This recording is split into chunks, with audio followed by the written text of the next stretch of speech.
Hello, this is इनके mission your watching इनके mission classes. इस वीडियो में आप सीखेंगे पास्ट पार्टिसिपल का प्रयोग हम एडजेक्टिव के रूप में कैसे करेंगे। इन सबको हम एक एक करके देखेंगे और समझने का प्रयास करेंगे। तो सबसे पहले हम देखते हैं यहाँ पर कि आपको सीखना क्या क्या है। जैसे देखेंगे टूटी फूटी, ये रंगा हुआ, इन सबको इंग्लिश में कैसे बोलेंगे और हम इंग्लिश बोलने में कैसे इसका प्रयोग करेंगे। क्योंकि वर्ब थ्री का प्रयोग आप टेंस में करते ही हैं, लेकिन वर्ब थ्री का प्रयोग जब हम एडजेक्टिव के रूप में करें तो उसे हम पास्ट पार्टिसिपल बोलेंगे और पास्ट पार्टिसिपल को हम एडजेक्टिव के रूप में कैसे यूज करेंगे।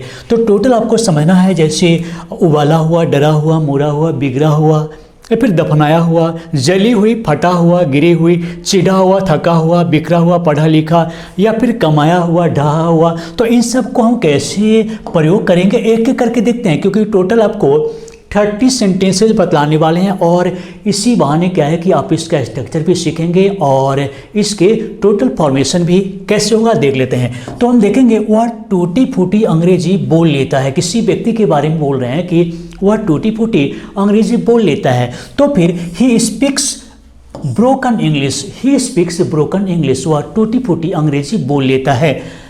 टूटी फूटी कुर्सी कहाँ से लाए हो? हम आपस में बात करते हैं कि भाई ये सब कुर्सियाँ जो है टूटी फूटी है, कहाँ से ले आए हो? तो हम क्या करेंगे, where have you brought the broken chair from, where have you brought the broken chair from, टूटी फूटी कुर्सी तुम कहाँ से ले आए हो। तो इसी प्रकार से एक एक सेंटेंस को देखिए, क्योंकि इसका स्ट्रक्चर को भी सीखेंगे और इस सभी फॉर्मेशन को भी। जैसे यह दीवार सफ़ेद रंग से रंगा हुआ है, किसी दीवार के बारे में बोल रहे हैं कि यह दीवार सफ़ेद रंग से रंगा हुआ है। तो हम बोलेंगे this wall is coloured with white. अब यहाँ पर कलर्ड जो है वही वर्ब थ्री का प्रयोग करके इसे एडजेक्टिव के रूप में हम यूज कर रहे हैं। और तुम्हारा घर किस रंग से रंगा हुआ है, तुम्हारा घर किस रंग से रंगा हुआ है। तो हम क्या बोलेंगे, अगर इंग्लिश में बोलना हो हम बोलेंगे with which colour is your house coloured. अब यहाँ पर ये जो कलर है ये है नाउन, यहाँ जो कलर्ड है ये वर्ब थ्री को हम एडजेक्टिव के रूप में काम कर रहे हैं, जैसे पास्ट पार्टिसिपल ये कहलाएगा और इसे हम एडजेक्टिव के रूप में यूज कर रहे हैं। इसी प्रकार प्रत्येक सेंटेंस को एक एक करके देखना है। जैसे हम देखेंगे यहाँ पर अंडा उबाला हुआ है, अंडा उबाला हुआ है, तो बॉयल मीन्स उबालना होता है। तो the eggs are not boiled, यानी अंडा उबाला हुआ नहीं है, अगर उबाला हुआ है तो द एग्स आर बॉइल्ड बोलेंगे। तो इन सब को आपको क्या है कि भोज के समय में कोहरा नहीं रोकना है, पहले से अगर इन सब को आप जुबान पर रखते हैं तो आप बोलेंगे the eggs are not boiled, the eggs are boiled, आप आराम से बोल देंगे, सोचना नहीं पड़ेगा। और इसलिए एक एक सेंटेंस को देखिए, क्योंकि हम इस वीडियो के बाद में हम आपसे क्वेश्चन भी करेंगे।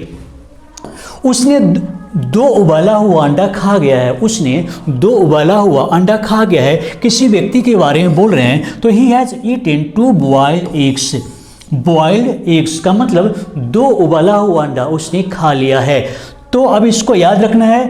फिर नेक्स्ट हम देखते हैं, और तो वह बच्चा डरा हुआ लगता है, किसी बच्चे के बारे में बोल रहे हैं कि वह बच्चा डरा हुआ लगता है। तो उसके लिए आपको जो याद करना है, फ्राइटेंड का मतलब डरा हुआ, और लुक का मतलब देखना तो होता है लेकिन दिखना भी होता है, लगना भी होता है, कौन कैसा दिख रहा है, इसके लिए भी लुक का प्रयोग करते हैं। और टेंस की तरह अगर देखें तो वर्ब का 5 ग्रुप यहाँ पर यूज किया गया है। तो दैट चाइल्ड लुक्स फ्राइटेंड, वह बच्चा डरा हुआ लगता है। नेक्स्ट है डरे हुए लोग कुछ नहीं कर पाते हैं, जीवन में जो डरे हुए लोग हैं कुछ नहीं कर पाते हैं।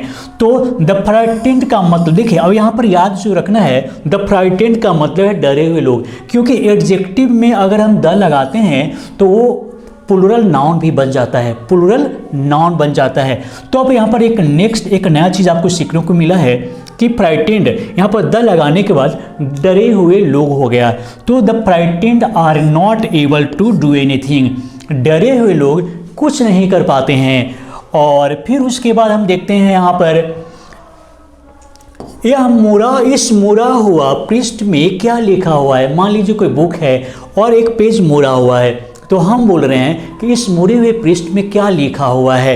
तो व्हाट इज रिटन, क्या लिखा हुआ है, व्हाट इज रिटन, क्या लिखा हुआ है, कहाँ।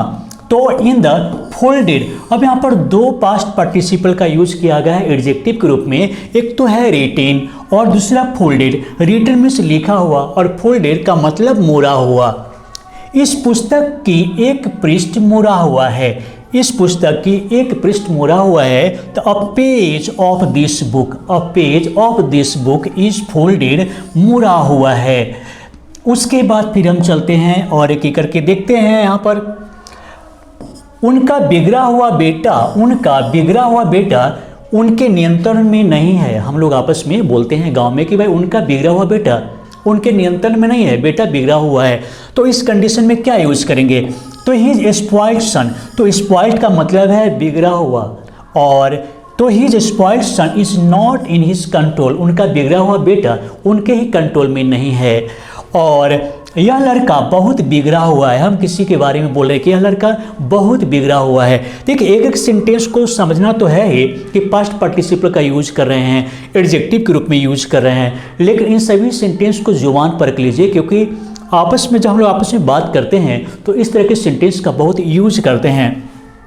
This boy is very spoiled, यह लड़का बहुत बिगड़ा हुआ है। That boy is very spoiled, his son is not spoiled, उनका लड़का बिगड़ा हुआ नहीं है।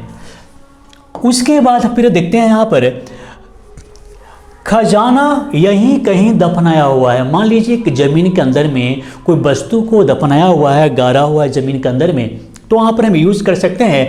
देखिए the treasure is buried here somewhere, मतलब खजाना यहीं कहीं जमीन में दफनाया हुआ है। तो बरीड का मतलब है कि जमीन में गाड़ा हुआ, जमीन में दफनाया हुआ या फिर जमीन में दबाया हुआ, ऐसे बोल सकते हैं। वहाँ दो लोगों को वहाँ दो लोग को जिंदा दफन है, वहाँ दो लोग जिंदा दफन है, ऐसे बोलिए। फिर दो लोगों को जिंदा दफना दिया गया है, तो हम लिखेंगे two people are buried alive there, तो जिंदा दफन, तो इसके लिए हम buried alive, to be buried alive, to be आपको याद रखना पड़ेगा, दे आर बरीड अलाइव या फिर दे वर बरीड अलाइव।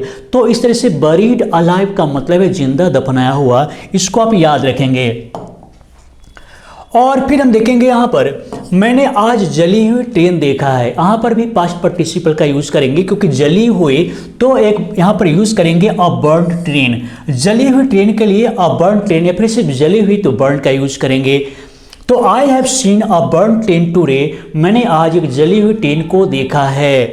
उसके बाद है जली हुई लकड़ी कहाँ फेंक दिए हो, जली हुई लकड़ी कहाँ फेंक दिए हो, तो इसके लिए आप क्या यूज करेंगे? हम आपस में बात करते हैं कि भाई जली हुई लकड़ी या फिर कोई भी सामान कहाँ फेंक दिए हो, तो हम वहाँ पर लिखेंगे, बोलेंगे where have you thrown the burned wood, यानी कि बर्न्ड वुड का मतलब जली हुई या फिर जला हुआ, तो इस तरह से यूज कर सकते हैं।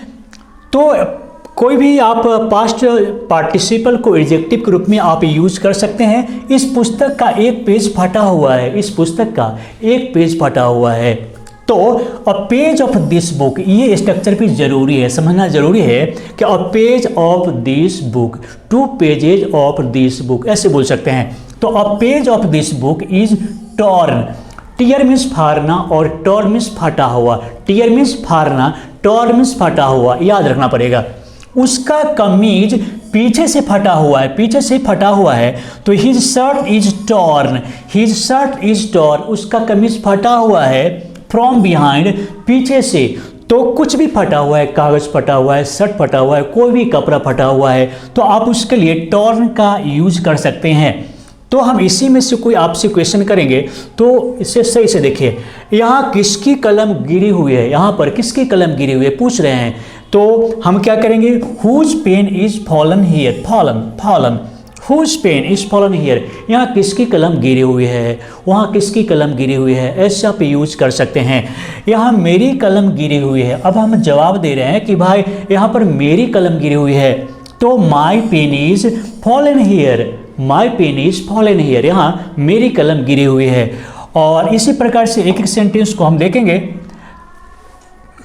वह तुमसे क्यों चिढ़ा हुआ है, जैसे वह तुमसे क्यों नाराज है, वह तुमसे क्यों नहीं बात कर रहा है, वह तुमसे क्यों गुस्साया हुआ है, तो यहाँ पर चिढ़ा हुआ का यूज क्या करेंगे, इरिटेटेड, तो why is he irritated with you, वह तुमसे क्यों चिढ़ा हुआ है, इस पर कई दूसरे सब्जेक्ट के साथ में भी आप सेंटेंस बना सकते हैं।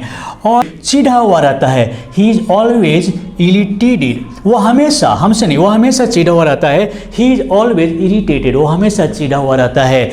तो उसी प्रकार और भी हम देखते हैं, टोटल देखना है और समझने का प्रयास करना है।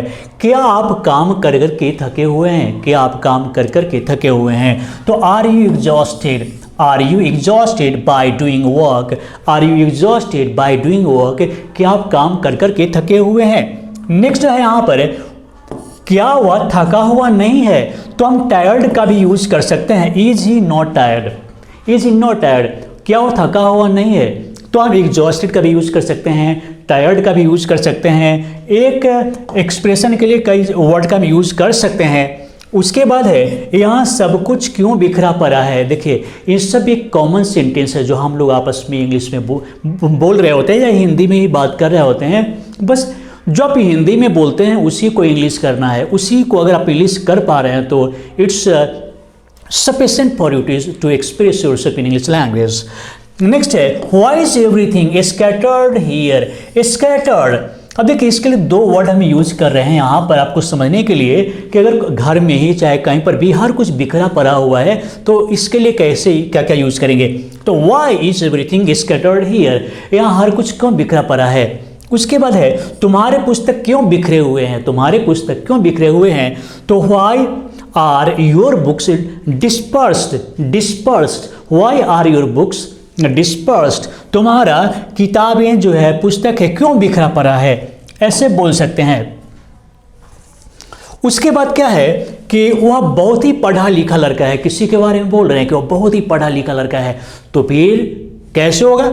तो एजुकेट में से आप देखते हैं कि एजुकेट में से होता है किसी को शिक्षित करना, किसी को शिक्षा देना, एजुकेट में से, लेकिन किसी को आप एजुकेटेड कर देंगे वह पास्ट पार्टिसिपल का एग्जेक्टिव के रूप में हो जाता है, एडजेक्टिव हो जाता है। तो he is a highly educated boy, वह बहुत ही पढ़ा लिखा लड़का है, he is very educated boy, तो ऐसे ही बोल सकते हैं। लेकिन highly educated and qualified person भी अधिकतर यूज किया जाता है। उसके बाद देखेंगे, आजकल पढ़ा लिखा होना जरूरी है, आजकल नौकरी पाने के लिए या फिर आगे बढ़ने के लिए, सफल होने के लिए पढ़ा लिखा होना जरूरी है। तो nowadays to be educated is necessary, to be educated का मतलब है पढ़ा लिखा होना जरूरी है। तो आपने टोटल यहाँ पर 30 सेंटेंसेस को सीखा है। तो अब बारी है आपसे सवाल करने की, और आज का सवाल है, किसकी कलम टूटी हुई है? बिल्कुल सिंपल है, किसकी कलम टूटी हुई है। यहाँ पर एक तो टूटी हुई का यूज़ करना है कि क्या यूज़ कर सकते हैं, और किसकी कलम, तो ये सेंटेंस थोड़ा सा कुछ अलग है। तो हम देखते हैं कि आप क्या लिखते हैं, आपका आंसर क्या होता है, कितना सही लिखते हैं। किसकी कलम टूटी हुई है, आपका आंसर देना जरूरी है। आप जब भी कमेंट करते हैं आपके हर कमेंट को हम पढ़ते हैं और आपका नाम तक याद रखते हैं, इसलिए जब भी आप हमारे वीडियो को देखें तो हमारे पूछे गए सवाल का जवाब जरूर दीजिए। तो चलिए दोस्तों, आज का वीडियो देखने के लिए, सीखने के लिए और शेयर करने के लिए आपको बहुत बहुत धन्यवाद।